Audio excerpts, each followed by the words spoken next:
Hello everyone, I welcome you all in this amazing platform जिसका नाम है black and white. Sir क्या कर रहे थे हम? सर हमने बैंकिंग चैप्टर स्टार्ट किया था, chapter 6 of Sandeep Garg book, जहां पे हम पार्ट 1 और पार्ट 2 कर चुके हैं। पार्ट 2 में हमने मनी क्रिएशन और क्रेडिट क्रिएशन को समझा था, बहुत डिटेल में समझाया था ना। पार्ट 2 बहुत मज़ेदार है, अगर आप देखोगे तो आपको समझ में आएगा प्राइमरी डिपॉजिट और सेकेंडरी डिपॉजिट क्या होता है। एट सेम टाइम हमने क्वेश्चन किया था मनी क्रिएशन, क्या था sir? Money creation is equal to 1/LRR। Last में मैं उससे और भी क्वेश्चंस करवाऊंगा जो लास्ट पार्ट होगा, आई थिंक सो एक और पार्ट बनेगा इस चैप्टर का, बट वहां तक बहुत ध्यान से चीज़ों को समझें, डायरेक्टली क्वेश्चन पे जंप ना करें। वहां पे जो मैंने एक क्वेश्चन करवाया था उसको करें, फिर आगे इसको समझते हैं। लास्ट में मैं वापस से उसको क्वेश्चंस को एक्सप्लेन करके फिर समझाऊंगा आपको, ठीक है? तब तक के लिए ध्यान से पढ़ते रहिए कि कैसे करना है आपको। ये आज जो हम कर रहे हैं वो है सेंट्रल बैंक, ठीक है? सेंट्रल बैंक, मेरा पेन किधर गया? ये रहा central bank. Sorry sir, central bank. Central bank किसको बोलते हैं सर? आरबीआई को हम सेंट्रल बैंक बोलते हैं, ठीक है? सॉरी, आरबीआई को हम सेंट्रल बैंक बोलते हैं, ठीक है? क्या है? Central bank is an apex body. याद रखना, ये 1 मार्कर में पूछता है। सेंट्रल बैंक को एक एपेक्स बॉडी बोला जाता है that control, operates, regulate and direct the entire banking and monetary structure of the country. Country के सारे ही बैंक्स को, मॉनेटरी ट्रांजैक्शंस को, सभी चीज को रेगुलेट करने का काम, ऑपरेट करने का काम कौन करता है सर? पूरे कंट्री के फाइनेंशियल सिस्टम को कंट्रोल करने का काम आरबीआई यानी कि central bank of India. Central bank of India कौन है? RBI, reserve Bank of India, ठीक है? इसको खिताब मिला हुआ है सेंट्रल बैंक का, ठीक है?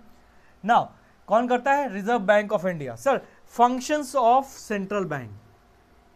सेंट्रल बैंक के कुछ फंक्शंस हैं, आपसे पूछा जा सकता है what are the functions of central bank.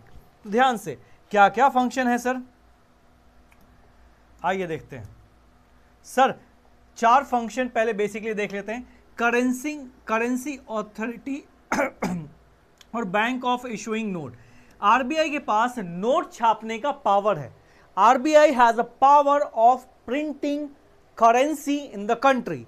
देश में एक ही इंस्टीट्यूशन है जो करेंसी को प्रिंट कर सकता है, वो है आरबीआई का। आरबीआई का सबसे पहला फंक्शन है बैंक ऑफ इशूइंग नोट्स, या sorry currency, bank of issuing currency, okay?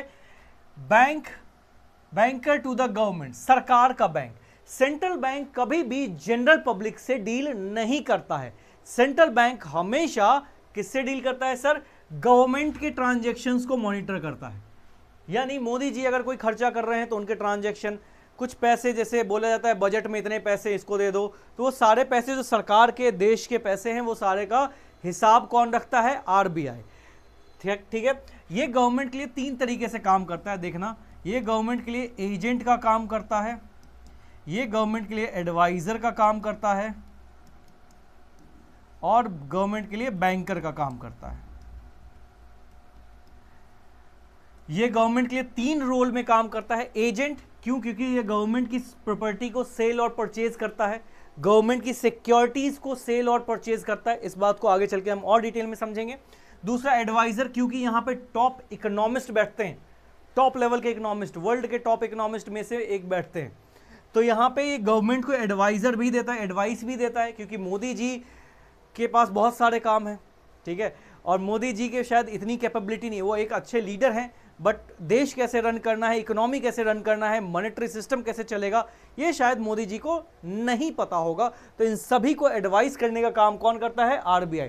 तो आरबीआई उनके लिए एडवाइजर का काम करता है। और बैंकर का मतलब गवर्नमेंट का पैसा डिपॉजिट लेता है और सरकार को जरूरत पड़ती है तो लोन भी देता है, ठीक है? तो गवर्नमेंट के लिए एजेंट, एडवाइजर और बैंकर का काम करता है। Bankers bank and supervisory role, इसका मतलब क्या है? बैंकों का बैंक है, यानी जितने भी कॉमर्शियल बैंक्स हैं, जितने भी कॉमर्शियल बैंक है, PNB, SBI, axis, IndusInd bank, जितने भी बैंक हैं, इन सबको सुपरवाइज करने का कौन काम करता है? आरबीआई। बैंकों का बैंक एंड सुपरवाइजर है ये, ठीक है। सभी बैंक के ऊपर एक बैंक है, कौन है? आरबीआई, तो बैंकर्स बैंक, और उन ऊपर बैठा हुआ है और नीचे सबको सुपरवाइज कर रहा है, तो क्या है? And supervisory role. अगला है controller of money supply and credit. देश में कब पैसा डालना है, कब पैसा निकाल लेना है, यह भी आरबीआई ही करता है। ध्यान से देखना, मनी कंट्रोल करता है, मनी सप्लाई को कंट्रोल करता है।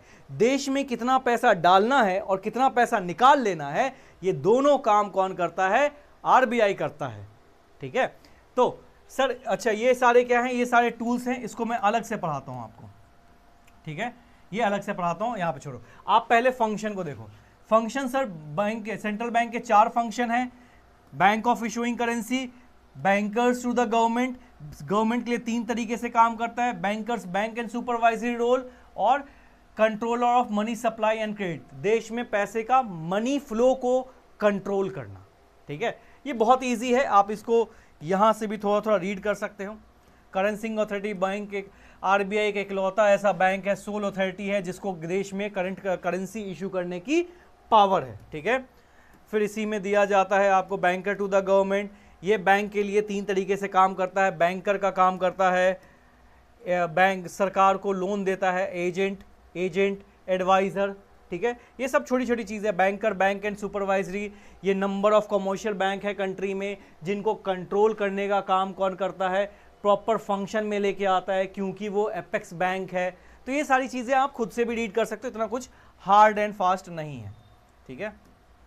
अच्छा, इसी के अंदर आ जाता है, चलो ये भी देख ही लो, छोड़ो, आपके लिए कुछ ना छोड़ता मैं, ठीक है। क्या है? Bankers bank and supervisory role के अंदर आता है। बैंकों का बैंक है, तो ये custodian of cash reserve, lender of the last resort का मतलब होता है कि आखिरी उम्मीद। अगर कॉमर्शियल बैंक, देखो कॉमर्शियल बैंक के पास इतना पैसा कहाँ से आता है? वो आरबीआई से पैसा लेता है और आगे पैसा लोन में दे देता है, ठीक है। तो इसी के लिए इसको लेंडर ऑफ लास्ट रिजॉर्ट बोलते हैं, क्योंकि अगर कॉमर्शियल बैंक को कहीं से भी पैसे नहीं मिल रहे, लेट सपोज अगर मैं एसबीआई हूँ, मुझे पैसा चाहिए, मुझे देश में कहीं से पैसा नहीं मिल पा रहा है, मेरे पास पैसे नहीं है, तो मुझे आरबीआई से पैसा मिलेगा ही मिलेगा। इसी के लिए बोलते हैं उसको lender of last resort. RBI क्या है? लेंडर ऑफ लास्ट रिजॉर्ट है, ठीक है। क्लीनिंग हाउस फंक्शन, इसको क्लीनिंग हाउस फंक्शन का मतलब क्या होता है कि अगर आपके पास एक बैंक का चेक है, दूसरे बैंक का, मतलब एक बैंक का चेक किसी और बैंक में चला गया, इस बैंक का चेक किसी और बैंक में चला गया, तो बेसिकली क्या है कि बैंक वहां पे क्या करता है? क्लियरिंग हाउस फंक्शन का काम करता है।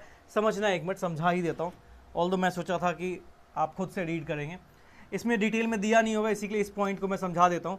देखो, अगर पीएनबी का चेक, पीएनबी पे अगर मैं पीएनबी बैंक में गया, ठीक है, पीएनबी बैंक में गया और मैंने वहाँ पे एसबीआई का चेक लगा दिया, तो वो मना तो नहीं करेंगे ना।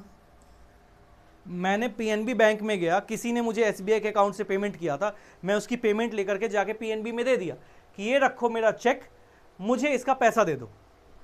तो अब देखो ध्यान से, मेरे पास चेक किसका है? एसबीआई का है। अकाउंट किस में है? मेरा अकाउंट है सर पीएनबी में। चेक किसका है? एसबीआई का। अकाउंट किस में है? पीएनबी में।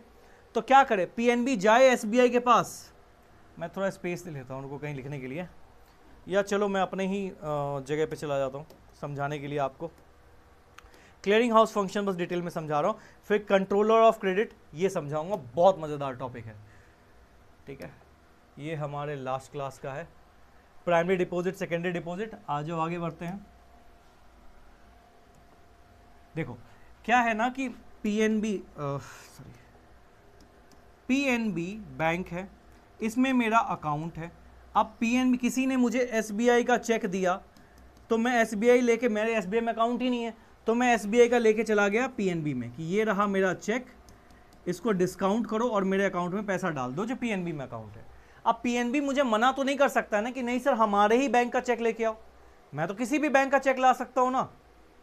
अब क्या करे, ये पैसा जो मैं पीएनबी से मांग रहा हूं, ये पैसा तो एसबीआई के पास है ना, तो क्या करे, पीएनबी का एक आदमी जाएगा एसबीआई के पास कि भैया आपका चेक आया है, ये पैसा मुझे दे दो ताकि मैं इसके अकाउंट में डाल दूं।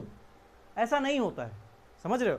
केस समझ में आ रहा है कि मेरा अकाउंट पीएनबी में है, मेरे को किसी ने एसबीआई के अकाउंट में एक एसबीआई का चेक दे दिया, अब मैं पीएनबी के अकाउंट में जाके एसबीआई का चेक लगा दिया कि भैया मेरा अकाउंट पीएनबी में है, ये एसबीआई का चेक है, एसबीआई के चेक को डिस्काउंट करो और मेरे अकाउंट में पैसा डाल दो। तो बोलेगा ना कि चेक तो एसबीआई का है, तो अब क्या करें, वो जाएगा एसबीआई के पास कि भैया आपने कुछ पैसे दे दो क्योंकि आपका चेक मेरे पास आया है। ऐसा नहीं होता है, इन सब के ऊपर बैठा है आरबीआई। आरबीआई के पास मैं ये चेक, पीएनबी क्या करेगा, आरबीआई के पास ये चेक अपलोड करेगा, ये ऑटोमेटिकली एसबीआई के अकाउंट से पैसे निकालेगा और पीएनबी में डाल देगा। तो किसी को किसी के पास जाने की जरूरत नहीं पड़ी ना, किसी को भी किसी के पास जाने की जरूरत नहीं पड़ी। पीएनबी को एसबीआई के पास जाने की जरूरत नहीं पड़ी कि भैया आपका चेक मेरे पास आ गया है। आरबीआई को मैंने अपलोड किया, एक पोर्टल होता है उस पर अपलोड किया। आरबीआई के पास एसबीआई का भी अकाउंट है, आरबीआई के पास पीएनबी का भी अकाउंट है। उसने एसबीआई से कुछ पैसा निकाला, जो यहाँ मान लेते हैं 10,000 का चेक मैंने दिया था, तो इसके अकाउंट से 10,000 रुपये निकाले और इसके अकाउंट में 10,000 रुपये डाल दिए। किसी को किसी के पास जाने की जरूरत नहीं पड़ी।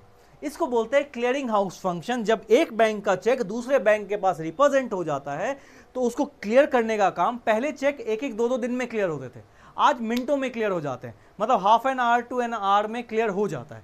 ये क्यों हो पा रहा है, क्योंकि आरबीआई क्लियरिंग हाउस फंक्शन देता है। ठीक है, होपफुली आपको ये समझ में आया होगा। ऑल्दो मैं समझाना कुछ और भी चाह रहा हूँ, मेरा बहुत मज़ेदार टॉपिक है क्रेडिट क्रिएशन, मैं उसको समझाना चाह रहा हूँ, बट ये एक टॉपिक था जो जनरली बुक में एक्सप्लेन नहीं होता है, तो मैंने समझाया। अगर आपको अभी भी डाउट रह गया है तो आप कमेंट बॉक्स में पूछ सकते हैं कि सर क्लियरिंग हाउस फंक्शन समझ नहीं आया, तो मैं अलग से एक छोटा सा वीडियो बना के क्लियरिंग हाउस फंक्शन या फंक्शन ऑफ सेंट्रल बैंक समझा दूंगा आपको। ठीक है, फिलहाल मेरा जो मोटिव है, जो बोर्ड में बहुत ज़्यादा पूछा जाता है, वो है क्रेडिट क्रिएशन। आ जाओ देखते हैं। ये है controller of money supply and credit. RBI आखिर देश में पैसा डालता कैसे है और सर निकालता कैसे है, इस बात को समझाना मजेदार है। देखो, आरबीआई देश में पैसा डालने के लिए अपने टूल्स का इस्तेमाल करता है। ठीक है, यहां से बहुत ध्यान से देखना बेटा। ठीक है, आरबीआई के पास टूल्स ऑफ आरबीआई है, टूल्स ऑफ आरबीआई है। दो तरह के टूल्स हैं आरबीआई के पास। पहला है क्वांटिटेटिव टूल्स, दूसरा है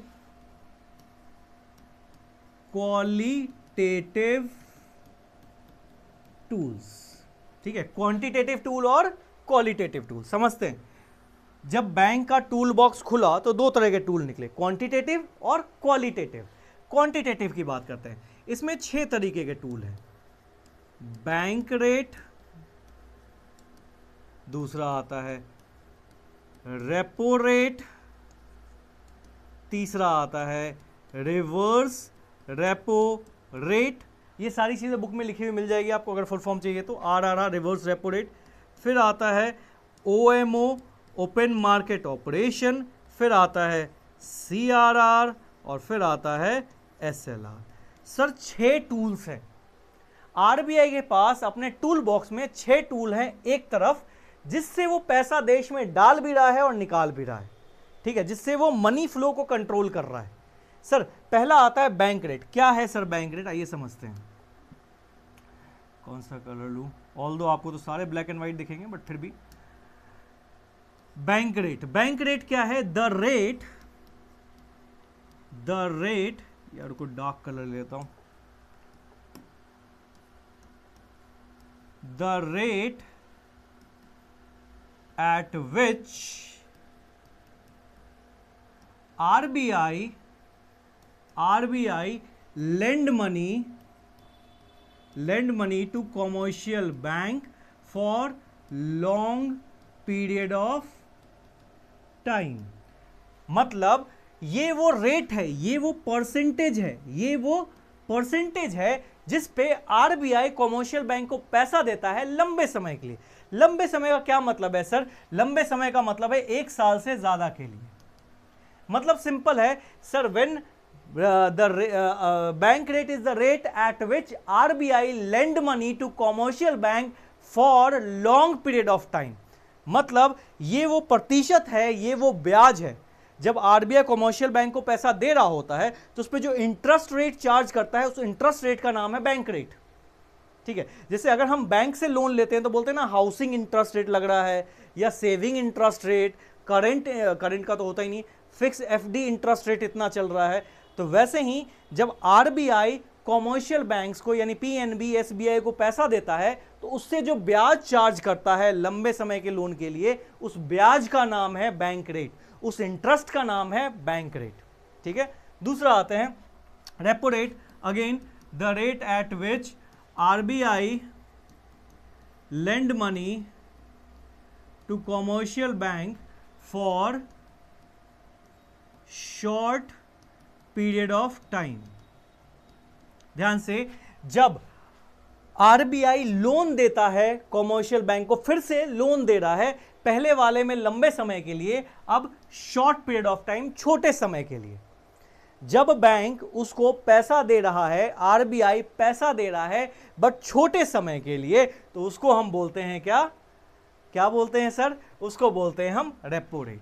1 साल से कम के लिए पैसा देगा तो जो ब्याज रेट चार्ज होगा उसको बोलेंगे रेपो रेट। 1 साल से ज्यादा के लिए देगा तो उस पर जो ब्याज रेट चार्ज होगा उसको बोलेंगे बैंक रेट। ठीक है, अगला आते हैं रिवर्स रेपो रेट। सर कुछ लोग समझते हैं ना रिवर्स रेपो रेट का मतलब क्या है कि इस बारी कॉमर्शियल बैंक आरबीआई को पैसा दे रहा होगा।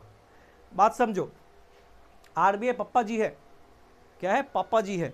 उसके पास नोट छापने की मशीन है, उसके पास पैसे की कमी नहीं होती है। जिस दिन आरबीआई के पास पैसे की कमी हो गई मतलब देश की इकोनॉमी हिल गई। तो ध्यान से, ऐसा नहीं है कि रेपो रेट में आरबीआई कॉमर्शियल बैंक को पैसा देता है तो रिवर्स रेपो रेट में कॉमर्शियल बैंक आरबीआई को दे रहा होगा, ऐसा नहीं है। यहां क्या है? The rate at which commercial bank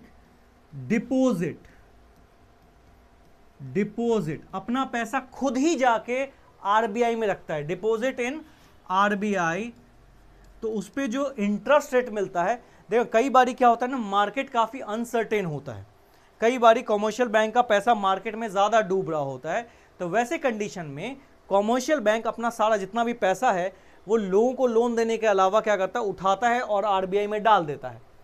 अब आरबीआई के पास पैसा डालेगा तो वहां से कुछ ना कुछ ब्याज भी मिलेगा, उस इंटरेस्ट रेट का नाम है रिवर्स रेपो रेट। क्या है? Reverse repo rate. क्लियर है? The rate at which commercial bank deposit money with the RBI. जब कॉमर्शियल बैंक अपना पैसा खुद ही आरबीआई के पास रखता है तो उस पर जो ब्याज मिलता है उसको बोलते हैं रिवर्स रेपो रेट। अब ओएमओ क्या है सर? आओ समझते हैं। ओएमओ क्या है sir? Open market operation. Sir open market operation का क्या मतलब है? देखो आरबीआई मैंने बताया था सरकार के लिए एजेंट का काम करता है, सेल एंड परचेज का। समझते हैं, जब आरबीआई सेल या परचेज करता है, सेल या परचेज करता है किस चीज का? गवर्नमेंट सिक्योरिटीज का, सरकार की संपत्ति को बेचने या खरीदने का काम करता है इन ओपन मार्केट,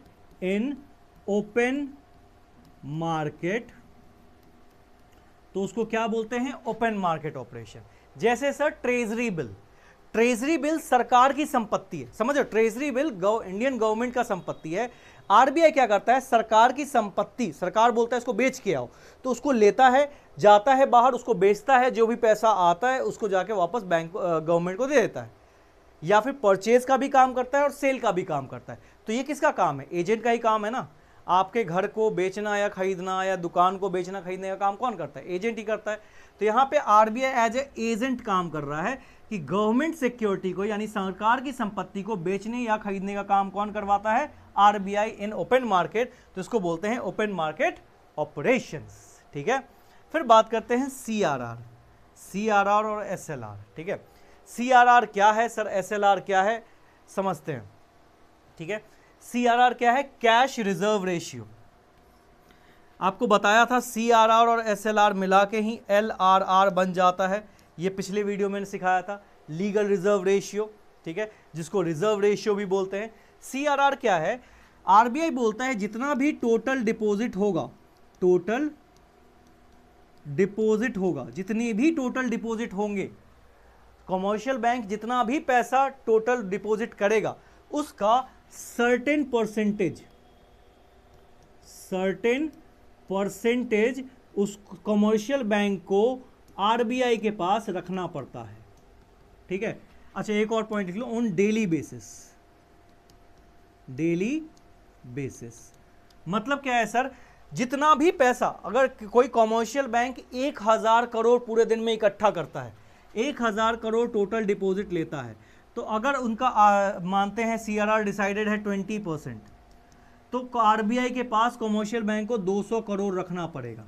और ये रोज मेंटेन किया जाता है, रोज ही। अगर किसी भी दिन मेंटेन नहीं हुआ, किसी भी दिन अगर सीआरआर मेंटेन नहीं हुआ, तो उस दिन उस पे बहुत तगड़ा पेनल्टी लग जाता है, ठीक है। और बैंक बंद करना भी मुश्किल हो जाता है, शाम को बैंक बंद ही नहीं हो पाता है, ठीक है। तो ध्यान देना, टोटल डिपॉजिट, जितना भी पैसा डिपॉजिट लिया गया है कॉमर्शियल बैंक के द्वारा, उसका एक सर्टेन सम, उसका एक सर्टेन परसेंट कॉमर्शियल बैंक को आरबीआई के पास रखना पड़ता है डेली बेसिस पे। ये एमसीक्यू में पूछा जा सकता है कि कितने दिन में मेंटेन करना पड़ता है सीआरआर को, तो सर डेली मेंटेन करना पड़ता है, ठीक है। अच्छा, मैं ना ऐसे एरो बना बना के लिख रहा हूं आपको, बट आप इसको डिटेल में लिखोगे। कैसे लिखोगे? Bank rate is the rate at which RBI lend money to commercial bank for long period of time. Repo rate is the rate at which RBI lend money to commercial bank for short period of time. Sir RRR क्या होता है? Reverse repo rate, the rate at which commercial bank deposit their money with RBI, ठीक है। तो ऐसे करके आप detail में लिखोगे, ठीक है। अब आ जाते हैं एसएलआर पे, स्टैट्यूटरी लिक्विडिटी रेशियो। किसी को अगर स्टैट्यूटरी की स्पेलिंग ना आए तो बुक से देख लेना, ठीक है। स्टैट्यूटरी लिक्विडिटी रेशियो क्या है सर? ये बस टोटल एसेट का, टोटल एसेट्स का, ये टोटल डिपॉजिट का था सीआरआर, ये टोटल एसेट का सर्टेन परसेंटेज कॉमर्शियल बैंक को रखना पड़ता है आरबीआई के पास इन डेली बेसिस, ठीक है। और कुछ नहीं है। सीआरआर था टोटल कैश का, मैं थोड़ा जूम आउट कर देता हूं उसको, ओह सॉरी,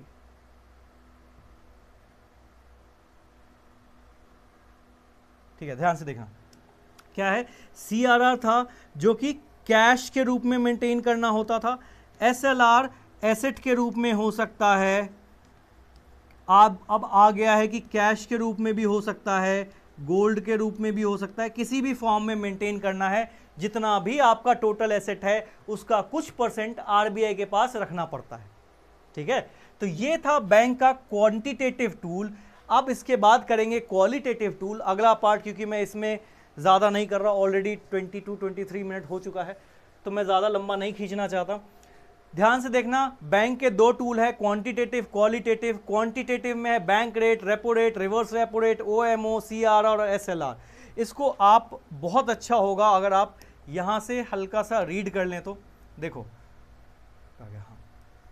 देखो, रेपो रेट रीपर्चेज रेट बोलते हैं, रेपो रेट क्या है इसको आप यहां से रीड कर सकते हैं।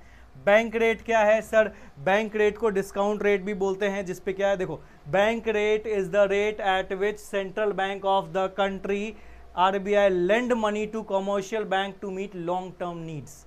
लंबे समय के लिए पैसा दिया जाता है तो उसको बोलते हैं बैंक रेट। यही सेम चीज पढ़ाया मैंने, समझना। तो आप जरूर इसको एक बार ही रीड करें।